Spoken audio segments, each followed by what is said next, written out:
saveur divine. Cette bonne nouvelle du royaume sera prêchée dans le monde entier pour servir de témoignage à toutes les nations. Alors viendra la fin. Ce pain céleste vous est présenté par Immaculée Niraneza.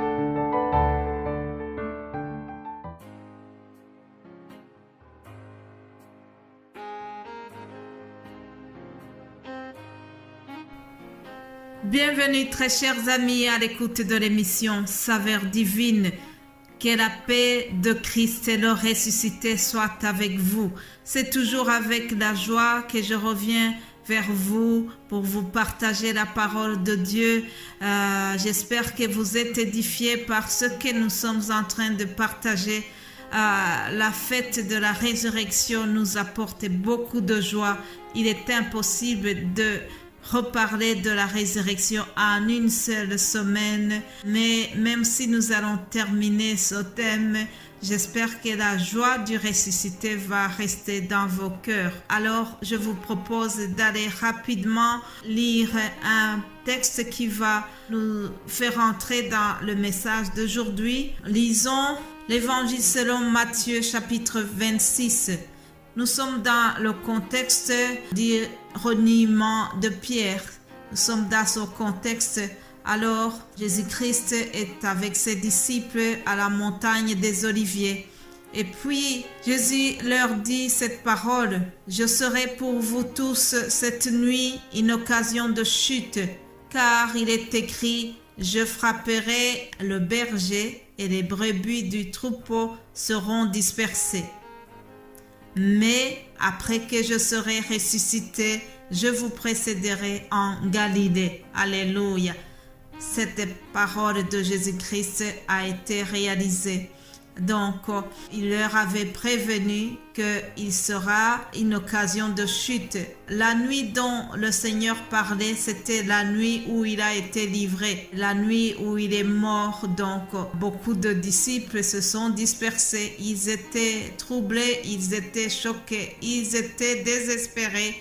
Et donc, comme Jésus l'avait dit, on a frappé le berger et les brebis ont été dispersées. Nous allons voir la suite. Évangile selon Jean, chapitre 21.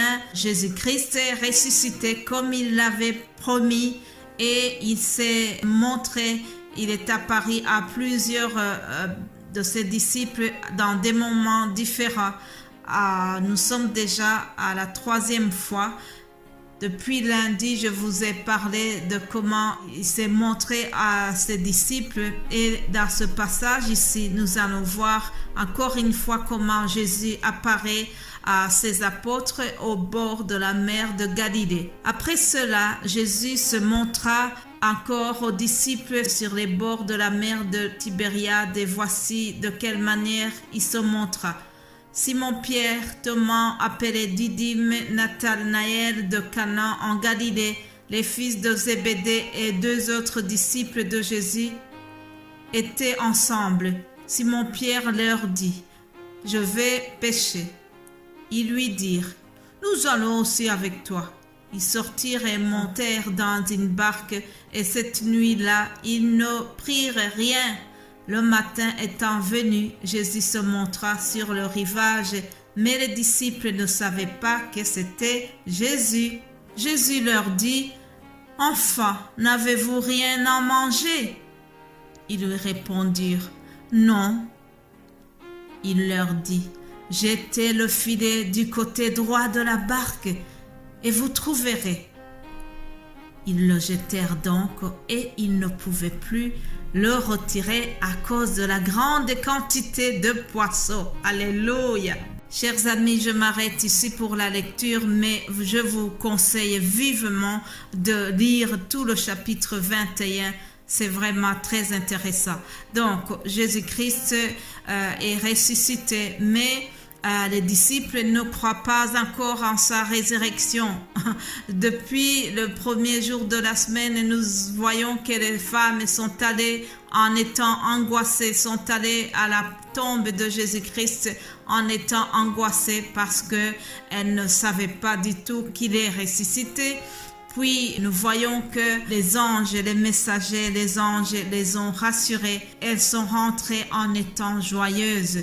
Alors la série des apparitions continue. Ici nous voyons que Pierre aussi, après avoir vu que le maître était mort, il était désespéré comme les autres. Il ne croyait pas en la résurrection. Alors, il est retourné dans son activité où Jésus l'avait tiré lorsqu'il lui a dit « Viens, je ferai de toi le pêcheur des hommes ». Pierre a décidé donc de retourner à la pêche des poissons et ses amis l'ont suivi. Mais bien-aimés de Dieu, lorsque quelqu'un a vraiment une grande influence, lorsque quelqu'un est entouré des amis, souvent ces amis vont être influencés par lui, surtout quand c'est quelqu'un de si influent comme Pierre. Donc, les autres disciples, quand ils ont vu que Pierre a décidé de retourner à la pêche des poissons, ils l'ont suivi. Et pourtant, ce n'était pas ça la volonté de Jésus-Christ, parce que Jésus les avait appelés pour être des pêcheurs d'hommes. Alors, la conséquence est celle-ci. Lorsqu'ils ont quitté l'appel de Dieu, lorsqu'ils ont abandonné l'appel principal, nous voyons qu'ils ont pêché, ils ont essayé d'attraper les poissons, mais ils n'ont pas réussi. La Bible vient de nous dire qu'ils n'ont rien attrapé, ils n'ont pas eu de poisson. Alors Jésus-Christ, le ressuscité, est venu et puis il a constaté qu'ils n'ont rien trouvé. Donc il est venu près d'eux et il n'a pas remarqué que c'était lui. Alors il s'adressa à eux avec beaucoup de tendresse, beaucoup d'amour, beaucoup d'affection. Parce que Jésus-Christ est le ressuscité. Il est ressuscité avec la même nature qu'il avait auparavant. Il n'est pas ressuscité avec l'amertume. Il n'est pas ressuscité avec des blâmes. Non, il leur a dit, « Enfants, n'avez-vous rien à manger ?» Ah, comme un père tendre qui s'adresse à ses enfants. Alors, ils ont avoué qu'ils n'ont rien trouvé.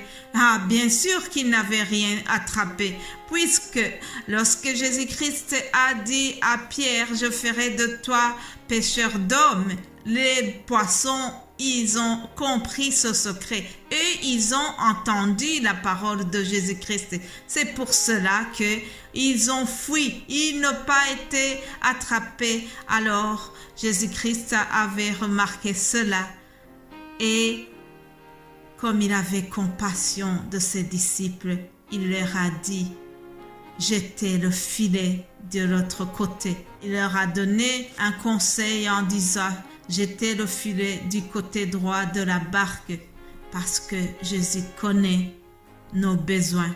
Il savait bien comment ils vont avoir les poissons.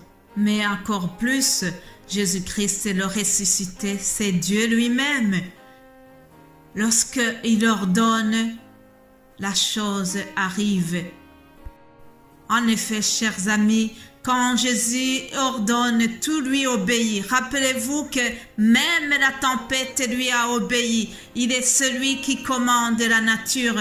Il est celui qui appelle toutes choses par son nom.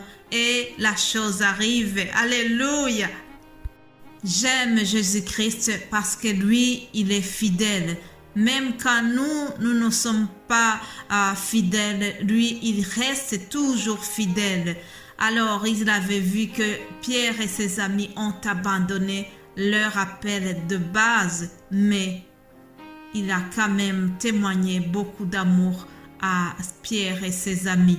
Aujourd'hui, je voudrais terminer en te disant, reste dans ton appel, reste dans ton appel et tu seras béni, cher ami. Reste dans ton appel et Jésus va te soutenir. Reste dans ton appel et Jésus va te bénir. Tout ce que tu vas toucher sera béni. Tout ce que tu feras va te réussir si tu es dans l'appel de Dieu. Alléluia.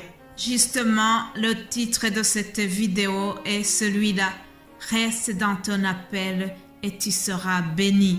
Je termine ce message en te souhaitant vraiment de rester dans l'appel que nous avons reçu de notre Seigneur, le ressuscité.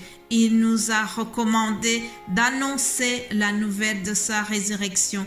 Nous avons cet appel de base et nous devons vraiment rester dedans. Alors je termine en te souhaitant, toi qui viens d'écouter ce message, je te souhaite vraiment de rester dans la joie de notre Seigneur. Soyez bénis et nous allons nous retrouver lundi, Dieu voulant. Que Dieu vous bénisse abondamment au nom de Jésus-Christ. Amen, amen.